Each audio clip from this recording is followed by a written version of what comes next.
4. Before we begin today's story, take a moment to subscribe to the channel if you enjoy emotionally driven stories. Stories that aren't loud or rushed, but quietly stay with you long after the video ends. If you love emotional family stories, real-life struggles, and heart-touching journeys about love, sacrifice, and relationships, make sure you subscribe, like the video, and turn on notifications because today's story might change the way you see love forever. This is a story about a mother and about a painful, beautiful moment when loving someone means learning how to let them go. The rain fell gently over Maplewood. It wasn't the kind of storm that crashes against windows or floods the streets. This rain was soft, slow, almost careful. It whispered against rooftops, turning the world quieter, smaller, like time itself had paused. Street lights reflected off the wet pavement like scattered gold. Tree branches swayed in the breeze, and at the very end, a willow lane inside a small cream-colored house glowing with warm yellow light. Emily Carter stood alone in her kitchen. The house smelled faintly of dish soap and chamomile tea. The sink was filled with the last dinner plates. Her sleeves were rolled up and water dripped slowly from her fingers. It should have been an ordinary night, just another quiet evening. But something felt different, heavier, as if the air itself was holding its breath. Emily stacked the plates slowly, her thoughts far away. At 43, she had grown used to silence. Used to flurry the rhythm of a small home shared with only one other person. Her son Alex, her whole world, her only child, her greatest achievement. And lately, something about him had changed. She couldn't explain it exactly, but mothers always know. It was in the way he avoided eye contact, in the way he stayed up later than usual, in the way his laughter no longer sounded as light as it once did. It felt like something was weighing on him, like he was standing at the edge of a decision he hadn't told her about yet. She dried her hands on a towel and let out a quiet sigh. Maybe I'm overthinking, she whispered to herself. But deep down she knew she wasn't. Then his voice came from the living room. "Mom, can we talk?" It was soft, careful, almost fragile. Emily froze. Her heart skipped a beat. That wasn't his normal voice. That was the voice people use when something serious is about to change everything. She wiped her hands again. Even though they were already dry, her palms felt suddenly cold. "Of course," she called back, trying to sound normal. But her chest tightened as she walked toward him. Every step felt heavier, like she already knew this conversation would divide her life into two parts. Before tonight and after, Alex sat on the couch beneath the warm glow of a lamp. The light softened his face, but it couldn't hide the tension in his eyes. He stared down at his hands, rubbing his fingers together as if rehearsing words he was afraid to say out loud. Emily sat beside him immediately, instinctively. Close enough to touch? Close enough to protect? She reached for his hand. "What's going on, honey?" He took a deep breath, held it, then slowly let it out. Silence stretched between them. Tick, tick, tick. The clock on the wall suddenly sounded louder than ever. Finally, he spoke. "Mom, I need to ask you something." Her stomach tightened. "A request?" she asked gently. He nodded but didn't look at her. And that scared her more than anything. Alex had always been honest with her, always open. So, why did this feel so hard? "You can tell me anything," she said softly. "Always." He swallowed, then looked up. The motion in his eyes nearly broke her heart. "I want to leave town." The words hit her like a slap. "Leave with someone I love."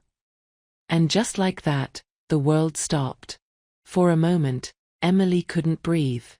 The rain outside seemed to pause as if the world itself was listening. "Leave town," she whispered. "You mean move?" Alex nodded slowly. "I want to start fresh, somewhere new, somewhere we can build our own life."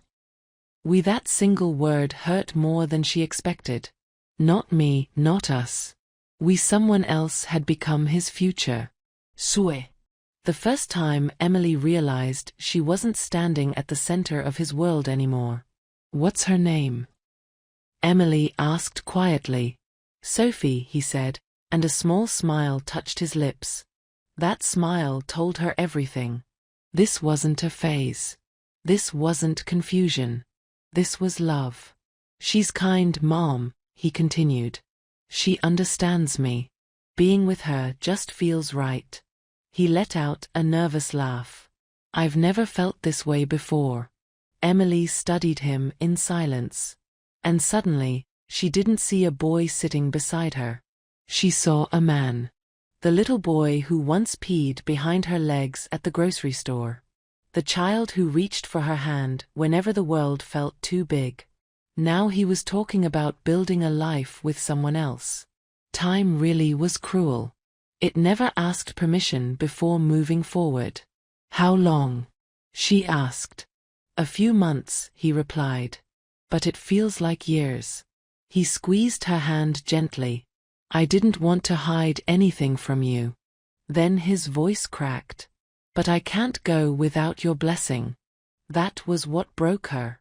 This wasn't rebellion. This was running away. This was respect. This was love. Tears blurred her vision as memories rushed in. His first steps, his first day of school, the way he used to call her after every bad day, just to hear her voice. How had 23 years passed so quickly? Emily stood up and walked to the window. Rain traced thin lines down the glass. Straight lights shimmered outside. Her reflection stared back at her. A mother trying to be strong, trying not to be selfish. Because love isn't about holding someone close. It's about letting them grow. Even when it hurts, especially when it hurts. Behind her, Alex waited in silence. He didn't rush her, didn't pressure her. He had inherited her patience, her kindness, her heart. Maybe she had done something right after all. She turned back to him, her voice trembling. I am scared, Alex. He nodded. I know. I don't want to lose you. You won't, he said immediately. You're my home. That will never change. Those words wrapped around her heart like a warm blanket. Maybe distance didn't mean separation. Maybe love didn't weaken with miles. Maybe it simply changed shape. She walked back to him, cubed his face in her hands like she used to when he was little, and whispered, Give me some time to think. Relief washed over his face. Okay.